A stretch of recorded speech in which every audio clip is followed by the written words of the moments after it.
ഗുരുവിന്റെ ശാപവും ബ്രാഹ്മണന്റെ ശാപവും പേറി കർണൻ ഹസ്തിനപുരം ലക്ഷ്യമാക്കി പ്രയാണം ആരംഭിച്ചു. ശാപവാക്കുകൾ അവനെ തളർത്തിയെങ്കിലും പരശുരാമൻ അവസാനം പറഞ്ഞ വാക്ക് കർണന് ആത്മവിശ്വാസം നൽകി. ഹസ്തിനപുരത്ത് കുരുവംശകുമാരന്മാരുടെ പരിശീലനം പൂർത്തിയായി. ഗുരു ദ്രോണർ തന്റെ ശിഷ്യന്മാരുടെ പരിശീലനം പൂർത്തിയായ വിവരം ധൃതരാഷ്ട്രരെ അറിയിച്ചു. ധൃതരാഷ്ട്രർക്ക് ഒരു മോഹം, തന്റെ പുത്രന്മാരുടെ അരങ്ങേറ്റം നിറഞ്ഞ സദസ്സിനു മുമ്പിൽ നടത്തണമെന്ന്. ധൃതരാഷ്ട്രർ പിതാമഹനായ ഭീഷ്മരോട് തന്റെ ആഗ്രഹം ഉണർത്തിച്ചു. ഭീഷ്മർക്ക് ഇത് കേട്ടതോടെ ഉത്സാഹം വർദ്ധിച്ചു. അങ്ങനെ മഹാരാജാവ് ധൃതരാഷ്ട്രരും പിതാമഹൻ ഭീഷ്മരും കുലഗുരു കൃപാചാര്യരും മഹാമന്ത്രി വിതുരരും ഈ അരങ്ങേറ്റം ഒരു ഉത്സവമാക്കി മാറ്റാൻ തീരുമാനിച്ചു. അങ്ങനെ മഹാരാജാവ് രാജവിളംബരം പുറപ്പെടുവിച്ചു.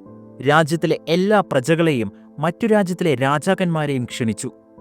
അങ്ങനെ ആ ദിവസം വന്നെത്തി. രാജ്യത്തിലെ പ്രജകളെല്ലാം രംഗഭൂമിയിൽ എത്തിച്ചേർന്നു. ഭീഷ്മരും കൃപരും വിതുരരും സദസ്സിന്റെ മുൻപന്തിയിൽ തന്നെ സ്ഥാനമുറപ്പിച്ചു.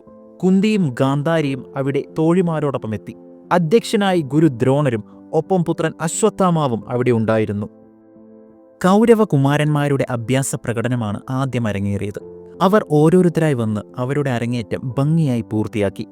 പലരും പലവിധ ആയുധങ്ങളിൽ പ്രാവീണ്യം നേടിയവരാണ്. ചിലർ വില്ല്, ചിലർ ഗദ, അങ്ങനെ നീളുന്നു ആ ശ്രേണി. ഓരോ വില്ലിൻ്റെയും മുറകളും തേരോടിക്കുന്ന ക്രമങ്ങളും ആനകളുടെയും കുതിരകളുടെയും ഗതിയും അവർ അവിടെ പ്രദർശിപ്പിച്ചു. സഹദേവൻ, നകുലൻ, യുധിഷ്ഠിരൻ എന്നിവർ തങ്ങളുടെ ആയുധവിദ്യ ആ സദസ്സിനു മുമ്പിൽ പ്രദർശിപ്പിച്ചു. പല യോദ്ധാക്കളും പരസ്പരം മല്ലയുദ്ധത്തിലേർപ്പെട്ടു. ഭീമസേനനും ദുര്യോധനും ഗദയുമായി രംഗഭൂമിയിൽ ഇറങ്ങി. അവർ മല്ലയുദ്ധം ചെയ്തു. ഇവരുടെ പോരാട്ടം കണ്ട് കാണികളുടെ ആരവവും ആഘോഷവും ഉച്ചസ്ഥായിയിലെത്തി. കാണികൾ രണ്ട് പക്ഷമായി തിരിഞ്ഞു. ഭീമന്റെയും ദുര്യോധനന്റെയും പോരാട്ടം അതിരുവിടുന്നതായി ഗുരു ദ്രോണർക്ക് മനസ്സിലായി. കാരണം അവർ ചിരവൈരികളാണ്. കുട്ടിക്കാലം മുതൽക്കേ പക ഉള്ളിൽ കൊണ്ടു നടക്കുന്നവർ. ഉടൻ തന്നെ അശ്വത്ഥാമാവ് ഭീമനെയും ദുര്യോധനനെയും തടഞ്ഞു. രംഗം അല്പം ശാന്തമായി. ഇരുവരും രംഗഭൂമി ഉപേക്ഷിച്ച് സദസ്സിലേക്ക് തിരികെ പോയി. അടുത്തതായി രംഗഭൂമിയിൽ പ്രവേശിക്കാൻ പോകുന്നത് ഒരു മഹാപുരുഷനാണ്. അവൻ വരുന്നതിന് മുമ്പ് ഗുരു ദ്രോണർ ഇങ്ങനെ പറഞ്ഞു: മഹാജനങ്ങളെ, എനിക്കെൻ്റെ പുത്രനേക്കാൾ പ്രിയപ്പെട്ടവനും സർവാസ്ത്ര പണ്ഡിതനും വിഷ്ണുതുല്യനുമായ അർജുനൻ ഇതാ രംഗപ്രവേശനം ചെയ്യുന്നു. നിങ്ങൾ കാണുവിൻ. അർജുനനെ ആർപ്പുവിളികളോടെ കാണികൾ വരവേറ്റു. അർജുനൻ തൻ്റെ ദിവ്യമായ വില്ല് കയ്യിലെടുത്ത് ഗുരുജനങ്ങളെ വന്ദിച്ച് അഭ്യാസ പ്രകടനം ആരംഭിച്ചു. ധനുർവിദ്യയിൽ അർജുനൻ മറ്റാരേക്കാളും കേമനായിരുന്നു. പല ദിവ്യാസ്ത്രങ്ങളും അർജുനന് വശമുണ്ടായിരുന്നു. ആഗ്നേയാസ്ത്രം, വരുണാസ്ത്രം, പാർജന്യം, വായവ്യം മുതലായ ദിവ്യാസ്ത്രങ്ങൾ അർജുനൻ അവിടെ പ്രദർശിപ്പിച്ചു. വില്ലുകൊണ്ട് മാത്രമല്ല, ഗദകൊണ്ടും വാളുകൊണ്ടും അർജുനൻ മായാജാലം കാണിച്ചു. തൻ്റെ പുത്രന്റെ പോരാട്ടം കണ്ട് കുന്തി സന്തോഷവതിയായി. അർജുനന്റെ പോരാട്ട മികവ് ഏറ്റവുമധികം ആസ്വദിച്ചത് ഗുരു ദ്രോണരായിരുന്നു. അർജുനനെ എല്ലാവരും പുകഴ്ത്തുന്നത് കണ്ടപ്പോൾ ദുര്യോധനൻ വല്ലാതെ പരിഭ്രമിച്ചു. അർജുനൻ മടങ്ങിയതിനു ശേഷം ആ നിറഞ്ഞ സദസ്സിലേക്ക് സൂര്യകോടി തേജസ്സോടെ സുമുഖനും സുന്ദരനുമായ ഒരു യുവാവ് എഴുന്നള്ളി. കാണികൾക്ക് ഇവൻ ആരാണെന്നറിയാൻ ആകാംക്ഷയായി. ഭീഷ്മരും കൃപരും മറ്റു ഗുരുജനങ്ങളും അവനെ നന്നായി വീക്ഷിച്ചു. അവന് ജന്മസിദ്ധമായ കവചമുണ്ടായിരുന്നു. കർണഭൂഷണങ്ങളുണ്ടായിരുന്നു. അവൻ ദാനധർമ്മങ്ങളിൽ ശ്രേഷ്ഠനായിരുന്നു. ദീപ്തി, കാന്തി, ദ്യുതി എന്നിവ കൊണ്ട് അർക്കനോടും ചന്ദ്രനോടും അഗ്നിയോടും തുല്യൻ. അതവനാണ് സൂര്യപുത്രൻ കർണൻ. കർണൻ രംഗഭൂമിയിൽ പ്രവേശിച്ചു. ദുര്യോധനന് ഇവൻ ആരാണെന്നറിയാൻ ആകാംക്ഷയായി. കർണൻ ആ വീരമണ്ഡലത്തെ ഒന്ന് നോക്കിയതിനു ശേഷം ഗുരുജനങ്ങളെ നമസ്കരിച്ചു. അവർ ഇതാരാണെന്ന് ക്ഷോഭത്തോടും കൗതുകത്തോടും കൂടി നോക്കി നിന്നു. കർണൻ അവനെ സ്വയം പരിചയപ്പെടുത്തിയില്ല. പകരം അവൻ അർജുനനെ വെല്ലുവിളിക്കുകയാണ് ചെയ്തത്. ഹേ പാർത്ഥ, നീ ചെയ്ത വിദ്യകളൊക്കെ കുറെ കൂടി മെച്ചമായ വിധം ഈ കാണികളുടെ മുമ്പിൽ ഞാൻ അവതരിപ്പിക്കാം. കർണന്റെ ആത്മവിശ്വാസം കണ്ടപ്പോൾ കാണികളെല്ലാം അമ്പരന്നു. കർണൻ തന്റെ ധനുർവിദ്യ അവിടെ പ്രദർശിപ്പിക്കാൻ ഗുരു ദ്രോണരോട് അനുവാദം ചോദിച്ചു. ദ്രോണർ അനുമതി നൽകി. കർണൻ അർജുനൻ ചെയ്ത എല്ലാ വിദ്യകളും അവിടെ കാണിച്ചു. അർജുനനൊത്ത ഒരു യോദ്ധാവിനെ തേടി നടന്ന ദുര്യോധനന് കർണന്റെ ആഗമനം അമിത പ്രതീക്ഷ നൽകി. കർണന്റെ അഭ്യാസം കഴിഞ്ഞയുടൻ ദുര്യോധനൻ അവനെ അഭിനന്ദിച്ചു. കർണനെ അഭിനന്ദിക്കാൻ കൗരവന്മാർ എല്ലാവരും വന്നു. ദുര്യോധനനും കർണനും പരസ്പരം വാരിപ്പുണർന്നു. വലിയൊരു ആത്മബന്ധത്തിന്റെ തുടക്കമാണ് അവിടെ കണ്ടത്. കർണൻ അർജുനനെ ദ്വന്ദ്വയുദ്ധത്തിന് വെല്ലുവിളിച്ചു. സദസ്സിൽ ആരവങ്ങൾ മുഴങ്ങി. അഭ്യാസ പ്രകടനം ഒരു യുദ്ധമായി മാറുമെന്ന പ്രതീതി ജനങ്ങൾക്കും ഗുരുവിനും രാജാവിനുമുണ്ടായി. കർണനും അർജുനനും വാക്കുകൾ കൊണ്ട് ഏറ്റുമുട്ടി. ഒടുവിൽ കർണന്റെ വെല്ലുവിളി സ്വീകരിക്കാൻ അർജുനൻ തീരുമാനിച്ചു. അതാ സൂര്യപുത്രനും ഇന്ദ്രപുത്രനും നേർക്കുനേർ നിൽക്കുന്നു.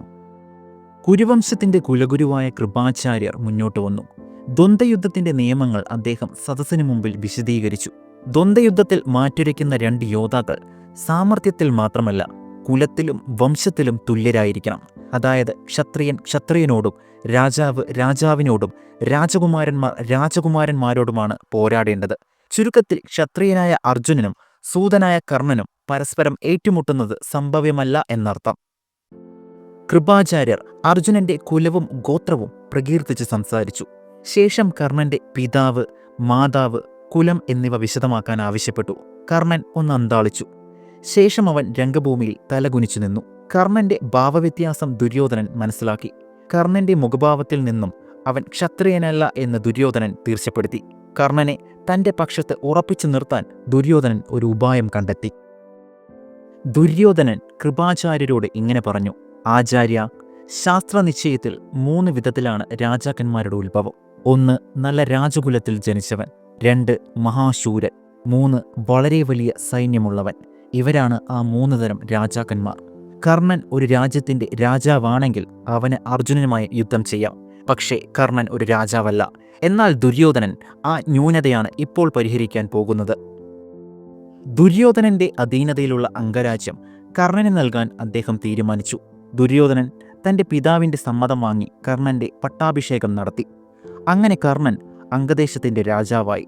കർണന്റെ രാജ്യാഭിഷേകം പൂർത്തിയായതിനു ശേഷം ദുര്യോധനൻ കൃപാചാര്യരെ നോക്കി വിജയിച്ച മട്ടിൽ ഒന്ന് ചിരിച്ചു. കർണൻ ദുര്യോധനനോട് തനിക്ക് നൽകിയ സൗഭാഗ്യത്തിന് മറുപടിയായി എന്താണ് നൽകേണ്ടതെന്ന് ചോദിച്ചു.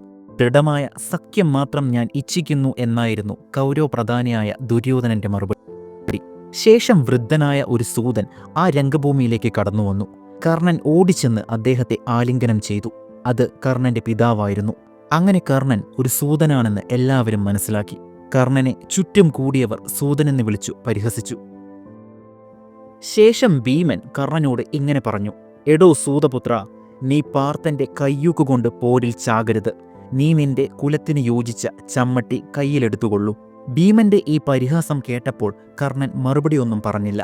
ഉടനെ ദുര്യോധനൻ ഭീമനോട് ഇങ്ങനെ പറഞ്ഞു: എടോ വൃഗോദര, ഇത്തരം വാക്കുകൾ നിനക്ക് ചേരുന്നതല്ല. ക്ഷത്രിയർക്ക് മേന്മയാണ് ബലം, യുദ്ധമാണ് പ്രവൃത്തി. ദുര്യോധനന്റെ വാക്കുകേട്ടപ്പോൾ ബേഷ് ബേഷ് എന്നുള്ള ശബ്ദം രംഗഭൂമിയിൽ സകല ദിക്കിൽ നിന്നും ഉയർന്നു.